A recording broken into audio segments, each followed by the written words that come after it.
Okay, so this is recording the fact that we're still seeing this third-party control panel fail. So the only way to get rid of it is to go into settings, installed accessories, turn off third-party panel,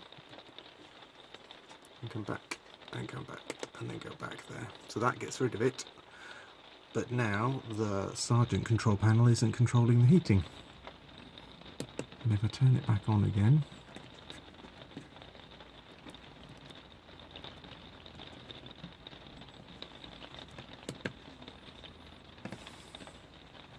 it's been running fine for about 2 days.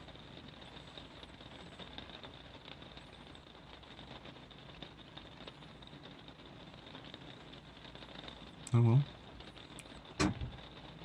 See how long it takes before it comes back on as an error.